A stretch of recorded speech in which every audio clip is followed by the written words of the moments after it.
This episode of New Politics was released on the 5th of June, 2026, and produced on the lands of the Wangal and Gadigal people.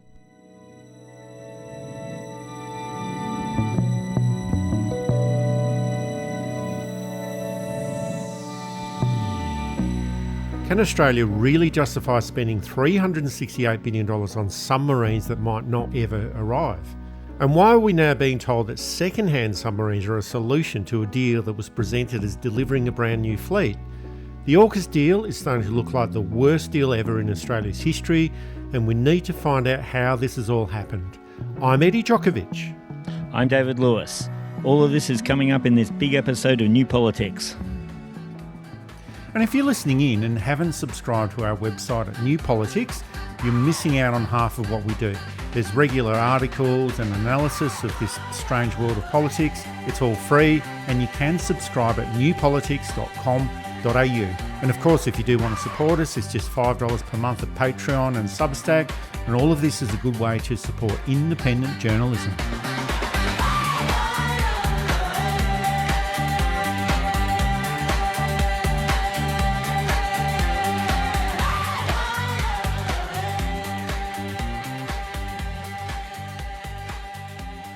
Richard Marles, welcome to the program. So you've argued this is what you wanted all along. Why then didn't you say that? Well, at the outset, we were clearly working in with the schedules of the United States. This is back in 2023, both in terms of their sustainment and production schedules. And, you know, it was a huge step for the United States to be providing us with Virginia-class submarines in the first place. And you know, we shouldn't forget that. And so clearly we were working in with them. Now, this is actually production rates in the United States are going up. But in a sense, the most in-demand submarines are the ones in service. They're the ones providing the sea days to the US Navy right now. Two of those were available at that time. All I can say is that in the context of our discussions with this administration, it is we're able to do three, and that suits us better because it gives us greater consistency. It's more cost effective. There's been some developments with the AUKUS submarine deal, and that's the $368 billion deal where Australia pays out all of this money to the United States and to Britain and then gets nothing in return. And the latest news here is that the Defence Minister, Richard Marles, has announced that Australia will be receiving second-hand Virginia-class submarines from the United States rather than the new ones that were promised when the deal was created all the way back in 2021.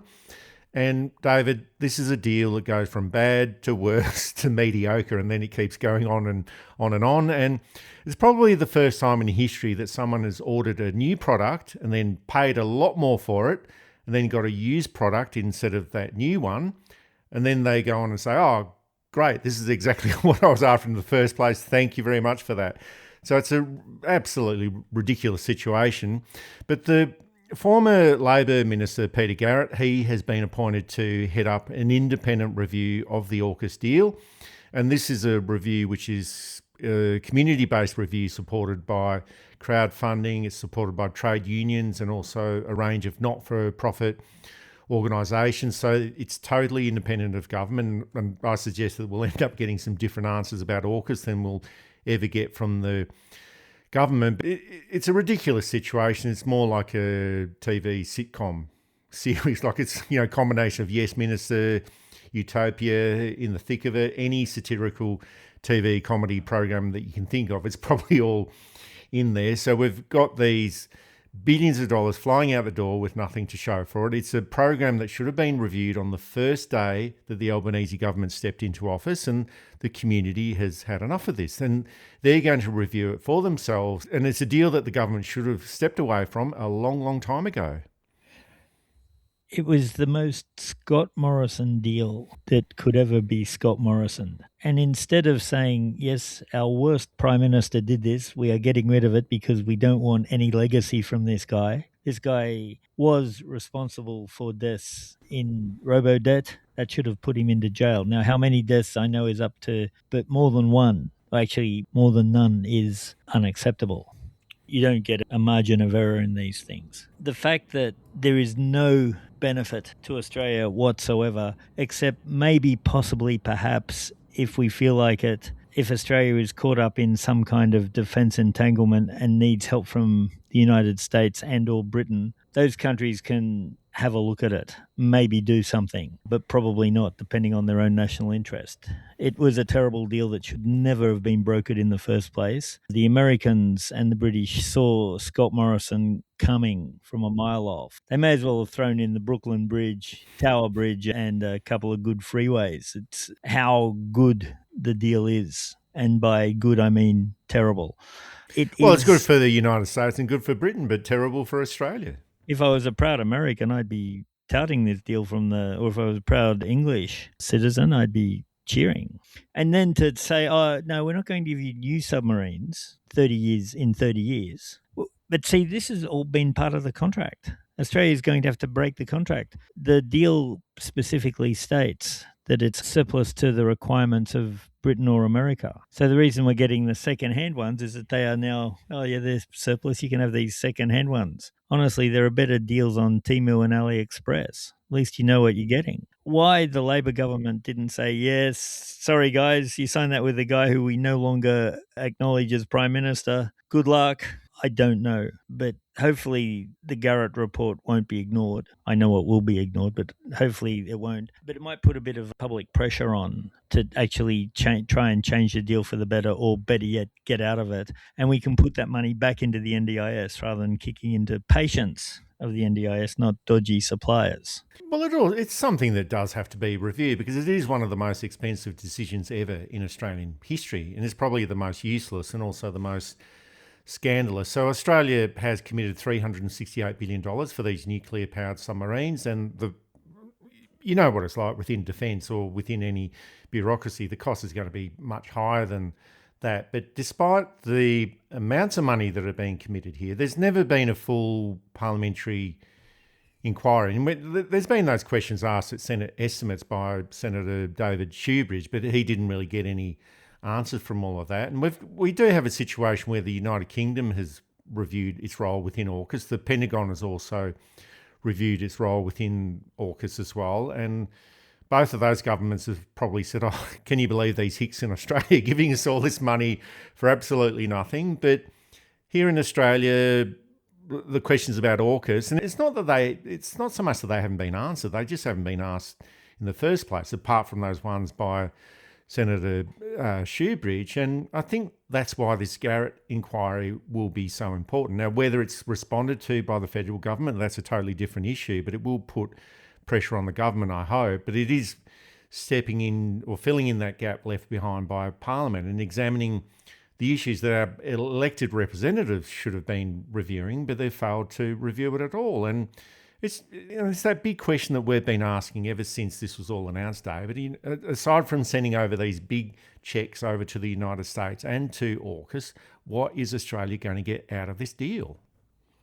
Well, it's going to get a lot of defence consultants a good payday. It's going to make Australia look like a country that you can make bad deals with and will accept it. Again, it's got Morrison's handprints all over it. He broke the French deal, costing us God knows how much. I think the Albanese government has gone some way in trying to restore trust to France, but that's going to be a long while because it's not just the politicians involved, it's the public servants. And the public servants last longer than the politicians, and corporate memory is long. So getting a good deal from France in the near future, or in the medium future, will be unlikely. Not impossible, but unlikely. The only sensible solution, as far as I can see, is to just scrap the deal whatsoever, because you can't negotiate. A better deal will still be a bad deal from this point. It will be years of negotiating to the point, and we'll have received the dud submarines, maybe. We'll have paid for them, and we've got to say, no, enough is enough. We're not going to be exploited like this. We have other allies. We no longer need to be protected by the great white English-speaking world. We can hold our own, as chances of war, when we're not involved with warmongering states, are greatly reduced. Australia can come back to being an important partner in the South Pacific, which is what we've been saying. We could be a South Pacific superpower rather than a middling to minor European power. Well, it also seems like we're a bit of a minion in this sort of process. But just looking at AUKUS historically, and it's only been less than 5 years since it was signed up to. So I think it was October 2021, but it was sold to the Australian public as this plan that would deliver at least 8 new nuclear-powered submarines. And whether we need submarines at all, that's a different issue, but we'll just deal with this idea of the submarines. But now we're being told that the first step is going to be 3 second-hand Virginia-class submarines from the United States. And they're still nuclear-powered, but they're second-hand, and it's only 3. So if that's the case, well, why is Australia sending off these billions of dollars to the United States and to Britain for them to expand their shipbuilding facilities to build these new submarines in the future if we're getting these second-hand submarines that have already been built? So that part of it doesn't make any sense at all. And if we are getting those old submarines, I think we also need to look at that French submarine deal that was cancelled by Scott Morrison. That was $90 billion for 12 submarines altogether. And sure, that was for diesel-operated submarines. I'm not a submarine expert. I know that diesel-operated submarines are noisier than nuclear ones, but that could have been upgraded to nuclear submarines if that's what they wanted, because the Naval group in France they've got the ability and the facilities to do that if they wanted to do that at that stage. So we've gone from 12 submarines for $90 billion.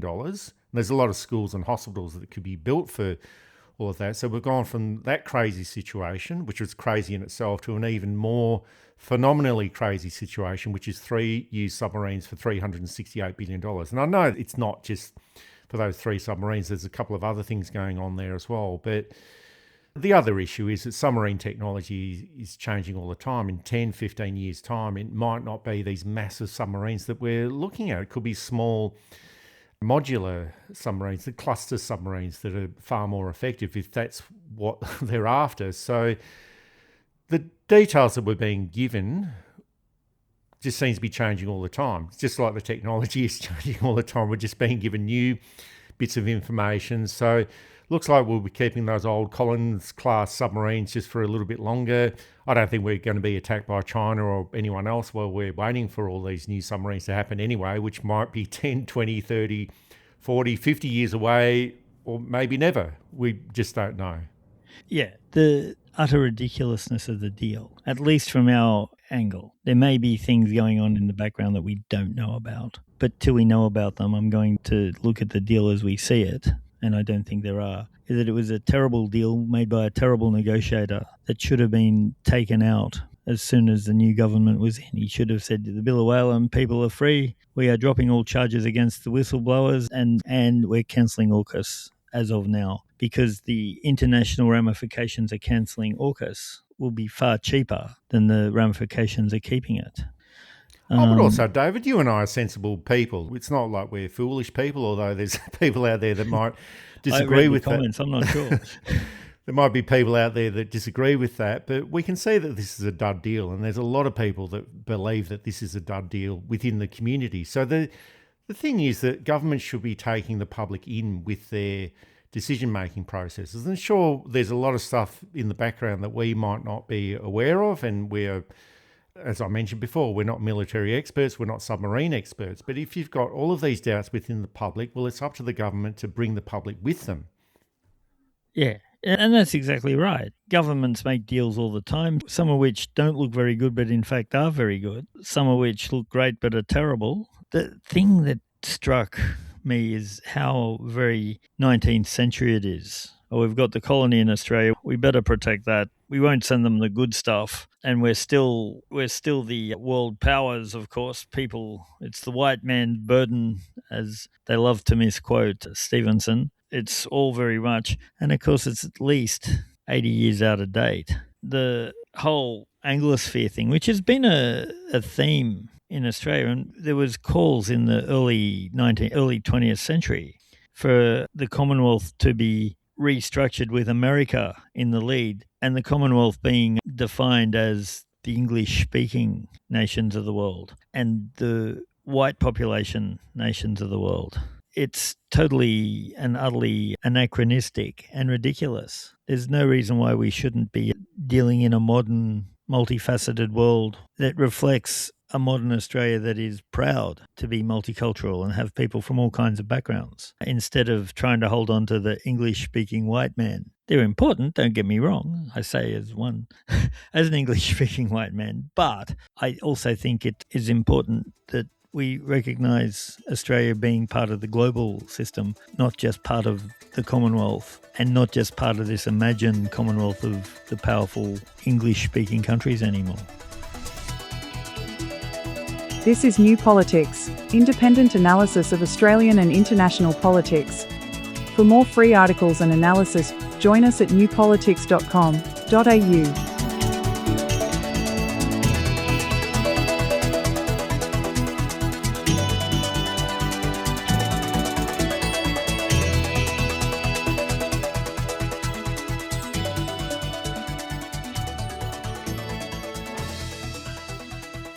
Well, on that note, I think it does get down to the greater geopolitical factors as well. So AUKUS, well, it was meant to be this trilateral agreement between equals, and sure, it's not like Australia and the US and Britain are equal in size and military influence and all that sort of stuff, but that's how it was sold to the Australian public, that it's this three-way agreement amongst equals. But the reality has ended up being quite different. The United States is the one that holds all the cards, and it might be a case where Australia isn't even at this table where the cards are being played. So it just seems like the United States can change the timetable of all of this. We're not even sure what that timetable is, but they can change it. They can also change what type of submarine we're going to get, whether it's going to be new or second-hand. And they can also decide whether Australia owns these submarines or whether they're leased or they just float around in Australian waters or whatever it is, and they're owned by the United States. So they're the ones that make all of these decisions, but it's Australia that is taking on this financial risk. It is a big financial risk, like $368 billion plus, could be a lot more over the next 30 years, and they're also taking the strategic risk at all. So Australia has already committed $4.6 billion, and that's essentially $4.6 billion to the United States and to Britain to extend their shipbuilding capabilities, and they've contributed zero to this deal. Complete, like the United States and Britain, they're receiving money from Australia and they're actually contributing nothing to this trilateral agreement. And what Australia is doing is also building US bases in Australia. They're de facto US bases, such as HMAS Sterling in Perth, where that will be a port where US submarines will be able to be stationed and docked, and that's all built with Australian money, but it's owned by the United States. And it's also that more of that integration of the Australian defence system into the US defence system, and also to a lesser extent the British defence system. So all of this increases American power within the Indo-Pacific region. And with this process, Australia is just going to lose a lot of its sovereignty, a lot of its sovereign capabilities. It's going to lose a lot of independence. And this is what happens if you're outsourcing a lot of your defence capabilities to other countries and becoming so dependent on a country like the United States. Yeah, and all countries are volatile, of course.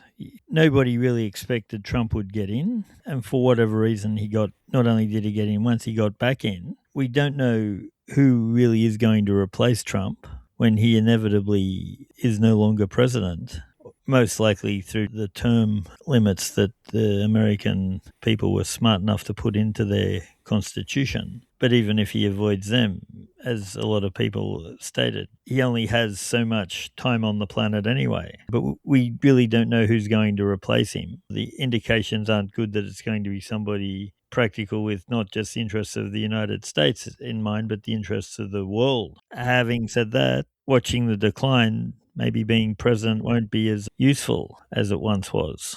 Maybe America has lost its place in the world and has been overtaken by places like China. We're still a bit early to tell, but the indications are that if it hasn't happened, it's going to happen. And Australia's foreign policy needs to reflect this. Do we want to go to war with our biggest trading partner or our second biggest trading partner? Not being of a military mind, my instinct would be to say, no, we don't want to go to war with China. We don't want to go to war with Indonesia. We don't want to go to war with India or Korea, even North Korea. We don't want to go to war with anyone. We want to be a good global citizen with its own sovereign autonomy and whose public servants, and elected as well as appointed, always act in the best interests of the country first.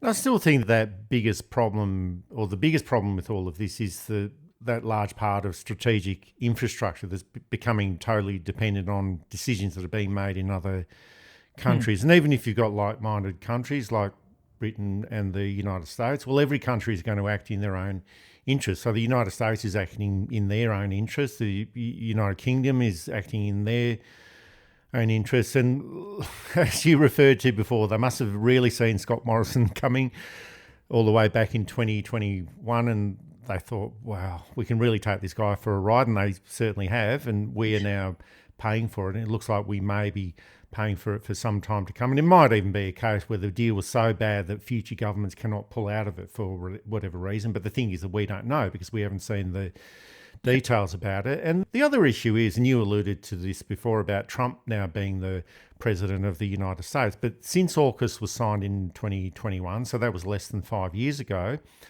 all of those three countries that are part of AUKUS have had a change of government. So it went from Biden to Trump. In the UK, went from Johnson to Starmer. I know there were a couple of prime ministers there in between. And in Australia, it's gone from Morrison to Albanese. And a deal that you might have signed in 1 year, even if it was 4 or 5 years ago, well, it might have looked really good on paper, even though I can't believe that the AUKUS deal would have ever looked any good on paper to anyone except for Scott Morrison. And the United States would have thought this is a great deal, and Britain would have thought that it's a great deal. But then a few years later, you get a madman like Trump, who a few years later decides to rip everything up. He hasn't ripped up AUKUS yet, but he's shown disinterest in it anyway. And then another 5 years, you might get someone completely unstable in the UK. Now, they haven't got anyone unstable in the UK. They've got someone who's incompetent, like Keir Starmer, very incompetent. Not sure what he's going to do there, but we've virtually got no leverage with all of this. It's at the behest of other people acting in their interests, Britain and the US, but Australia not acting in its own interests. And who knows what that is anyway. But with this AUKUS deal, like, it just seems like we are being used for the strategic interests of other countries. Yeah. And using Australia in that battle between the United States and China will probably end up being collateral damage. Now, I don't mean that in a military sense, but I think it's more of an economic collateral damage. If China doesn't really have such a strong need for Australian resources, and in the future, it can easily get that from other countries that it's got a more favourable relationship with, well, that's where China will go. Yeah. Because we've got such a bad deal that makes us lockstep with American interests and British interests to a lesser extent, well, China might think Australia's no longer worth it anymore economically. And that's probably one of the biggest problems that will come out of this, from the economic collateral damage. And as bad as this AUKUS deal is, like, I think that's probably where the bigger problem is. Yeah, I think you're right. It's Australia as a safety net rather than Australia as a structural partner. I keep thinking of the Battle of Marathon back in 491, and I'm not an ancient history expert by any standards. The great victory was apparently that they put the soldiers from the lesser cities in the middle who got slaughtered, and then the Greeks, I'm going to say Athenians, but I might be wrong, were able to then, as the centre collapsed, close in and trap the enemy on the other side. That all sounds very brilliant until you think, hold on, what if I came from a lower city? It worked very well for the Greeks who win, but not so much for the lesser armies. And that's where I feel Australia is at the moment, not in terms of an equal partner, but in terms of, oh, yep, you go out, oh, you've all been slaughtered, oh, we can go in now because you've weakened them, good job. And that's not just militarily, that's economically too. Hopefully the Garrett report will be in at least broad agreement with us. And if it is, hopefully the government will say maybe we should reconsider this, because at the very least it's just too expensive. We're getting no ROI, to use the corporate return, no return on investment, which if you go for a tiny arts grant, you have to spend pages and pages explaining why this will be good. Whereas these guys have just gone in and said, oh, it's going to be good in 2050. great.